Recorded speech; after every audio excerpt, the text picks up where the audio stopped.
अस्सलाम वालेकुम। मैं आपको एजुकेशन जंक्शन में खुशामदीद कहती हूँ। आज का हमारा टॉपिक फ़िज़िक्स की 10th क्लास की पेयरिंग स्कीम को डिस्कस करना है। पेयरिंग स्कीम इसलिए ही इम्पॉर्टेंट है क्योंकि हमें इस पेयरिंग स्कीम से पता लगता है कि कौन से चैप्टर्स में से कितने मार्क्स का पेपर आएगा और कौन से चैप्टर्स को कवर करके हमारा पेपर सॉल्व हो जाएगा। तो आइए हम अपनी पेयरिंग स्कीम की तरफ चलते हैं। इससे पहले हम अपना पेपर पैटर्न देख लेते हैं ताकि हमें आइडिया हो जाए कि पेयरिंग स्कीम इस पे कैसे अप्लाई होगी। हमारे पेपर के टोटल मार्क्स 60 होते हैं। इसमें 2 टाइप्स हैं, objective and subjective type. Objective type में सारे MCQs होते हैं और ये 12 मार्क्स के हैं। इसके बाद हमारा सब्जेक्टिव टाइप आता है, इसमें शॉर्ट क्वेश्चन आंसर्स और लॉन्ग क्वेश्चन आंसर्स आते हैं। लॉन्ग क्वेश्चन आंसर्स के 3 क्वेश्चन आते हैं जिसमें से कोई से 2 करने होते हैं और हर क्वेश्चन का A B पार्ट होता है। इसी तरह से हमारे पास शॉर्ट क्वेश्चन आंसर्स के 3 क्वेश्चंस होते हैं और हर क्वेश्चन में से हमने 8 में से 5 को अटेम्प्ट करना होता है। सब्जेक्टिव टाइप के हमारे पास टोटल मार्क्स 48 होते हैं। हमारे पेपर का क्वेश्चन नंबर 1 हमारे पास MCQs होता है जो कि डिफरेंट चैप्टर्स से आता है। हम आगे जाके देख लेंगे कि कौन से चैप्टर से कितने MCQs आते हैं। नेक्स्ट क्वेश्चन नंबर 2 होता है। इस क्वेश्चन में हमारे पास शॉर्ट क्वेश्चन आंसर्स होते हैं। हमारे पास 8 शॉर्ट क्वेश्चन आंसर्स गिवन होते हैं जिसमें से हमने 5 करने होते हैं और इस क्वेश्चन को अटैम्प्ट करने के लिए हमारे पास 3 चैप्टर्स की पेयरिंग होती है, चैप्टर नंबर 10, 13 एंड 16। इसमें से अगर हम 10 और 13 को बहुत अच्छे तरीके से प्रिपेयर कर लें तो ये वाला हमारा पोर्शन इजीली हो जाता है।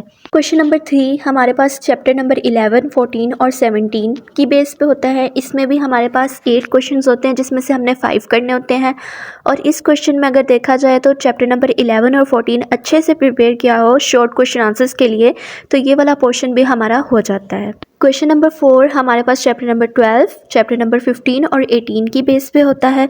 इसके अंदर अगर हम चैप्टर नंबर 12 और 15 को अच्छे से प्रिपेयर कर लें तो हमारा एक क्वेश्चन हो जाता है। इसमें भी 8 क्वेश्चंस गिवन होते हैं जिसमें से हमने 5 करने होते हैं और इसके टोटल मार्क्स 10 होते हैं।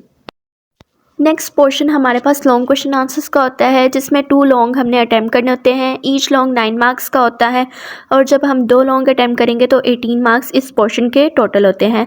हर लॉन्ग के अंदर 2 पार्ट्स हमारे पास होते हैं, A एंड B, और 3 डिफरेंट चैप्टर में से कोई भी पार्ट आ सकता है। जैसे हमारे पास क्वेश्चन नंबर 5 अगर देखा जाए तो उसमें चैप्टर नंबर 10, 13 एंड 16 इन तीनों चैप्टर में से किसी भी 2 चैप्टर में से हमारे पास लॉन्ग आ सकता है। इसी तरह से क्वेश्चन नंबर 6 में चैप्टर नंबर 11, 14 एंड 17 है और क्वेश्चन नंबर 7 में हमारे पास 12, 15 एंड 18 चैप्टर है।